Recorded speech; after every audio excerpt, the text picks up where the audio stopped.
Hello hi guys, welcome to Lucky's kitchen. ఈరోజు నేను Suji cake ఎలా చేయాలో చూపిస్తున్నాను. చూడండి, డ్రై ఫ్రూట్స్తో ఎంత కలర్తో ఎంత చక్కగా బాగుందో, స్పాంజీగా. చూద్దాం పదండి ప్రొసీజర్. ఫస్ట్ ఒక జార్లోన 1 కప్పు సుజీ తీసుకుందాం. చూడండి, సుజీ తీసుకున్నాను. ఆ తర్వాత 1/2 కప్ షుగర్ తీసుకుందాం. నేను ఆల్రెడీ కొంచెం పౌడర్ చేసుకున్నాను. అందులో ఒక షుగర్ 1 టేబుల్ స్పూన్ యాడ్ చేస్తున్నాను. ఇప్పుడు ఒక్కసారి ఈ రెండింటికి గ్రైండ్ చేసేద్దాం. గ్రైండ్ అయిపోయింది. ఇప్పుడు చూడండి ఎంత ఫైన్గా పౌడర్ అయిపోయిందో. ఇలా ఉండాలన్నమాట. ఇప్పుడు ఇందులోనే మనం 1/4 కప్పు ఆయిల్ యాడ్ చేద్దాం. ఆయిల్ యాడ్ చేస్తాను. ఆ తర్వాత 1/2 కప్ పెరుగు తీసుకుందాం. పెరుగు పుల్లటి పెరుగు అయితే యూజ్ చేయకండి, చప్పటి పెరుగు అయితే యూజ్ చేస్తే బాగుంటుంది. ఆ తర్వాత 1/2 కప్ మిల్క్ తీసుకున్నాను. ఇది రూమ్ టెంపరేచర్. ఆ తర్వాత 1 టీ స్పూన్ వెనిలా ఎసెన్స్ వేసుకున్నాను. ఆ తర్వాత ఒకసారి ఇదంతా గ్రైండ్ చేసేద్దాం. చూడండి, గ్రైండ్ అయిపోయింది. కన్సిస్టెన్సీ చూడండి ఎంత చక్కగా మంచిగా పేస్ట్ కనిపిస్తుంది. కలర్ కూడా చాలా క్రీమీ స్ట్రక్చర్గా ఉంది కదా. ఇప్పుడు ఈ కేక్ బ్యాటర్ని ఒక బౌల్లోనే తీసుకుందాం.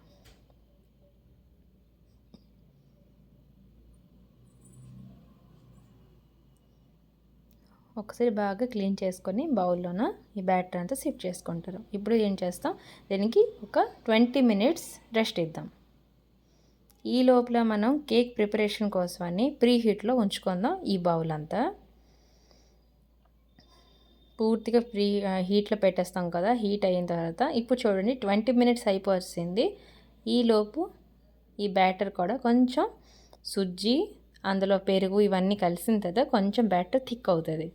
అప్పుడు కన్సిస్టెన్సీ కరెక్ట్గా వస్తుంది. ఇప్పుడు 1 teaspoon baking powder, 1/2 teaspoon baking soda. ఇప్పుడు మనం కంప్లీట్గా విస్క్ చేసేద్దాం. ఒకే డైరెక్షన్లో చాలా ఫాస్ట్గా చేస్తారు. చేయడం వల్ల కన్సిస్టెన్సీ చాలా బాగుంటుంది. చూడండి ఎంత బాగా వచ్చిందో నా బ్యాటర్. ఇప్పుడు మనం ఇందులోన తుట్టిపూటి యాడ్ చేద్దాం. ఈ తుట్టిపూటిలో అడ్వాన్స్గా నేను మైదాతోని చేసి ఉంచున్నాను. చేయడం వల్ల తుట్టిపూటి కేక్లోన ఒక్క పొజిషన్లో ఉంటుంది అన్నమాట. అంటే దేనికి అది అంటదు. తుట్టిపూటి అంతా బాగా వేసి ఒకసారి బాగా విస్క్ చేసేద్దాం.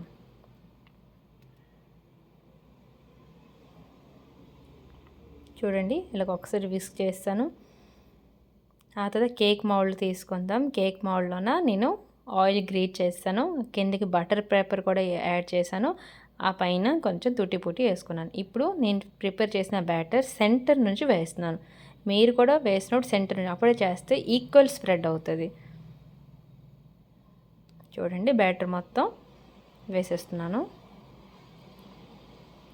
చూడండి, బ్యాటర్ అంతా ఇంట్లో వేస్తాను. ఇప్పుడు దీని మీద డ్రై ఫ్రూట్స్తో గార్నిష్ చేశాను. చూడండి ఎంత బాగా కలర్ఫుల్గా కనిపిస్తుంది. ఇప్పుడు ఈ కేక్ మౌల్డ్ని మనం ప్రీహీట్ చేసుకున్న పెద్ద బౌల్లో ఉంది కదా, అందులో పెట్టాను. ఇప్పుడు ఈ మీద ఇది కూడా క్లోజ్ చేశాను. మనం ఇప్పుడు ఏం చేస్తామంటే మీడియం ఫ్లేమ్లో పెట్టి ఒక 25 మినిట్స్ ఉంచుతారు. చూడండి కేక్ ఎంత యమ్మీ డెలిషియస్గా చాలా స్పాంజీగా ఉందో. చాలా అంటే చాలా టేస్ట్గా ఉంది. నేను తినేసి చూశాను. మీరు కూడా ఒకసారి ట్రై చేసి తినండి, ఫ్యామిలీతో సర్వ్ చేయండి. మీరు మస్ట్ నాకు కామెంట్ సెక్షన్లో కామెంట్ చేయండి కేక్ ఎలా వచ్చిందో. Thank you for watching.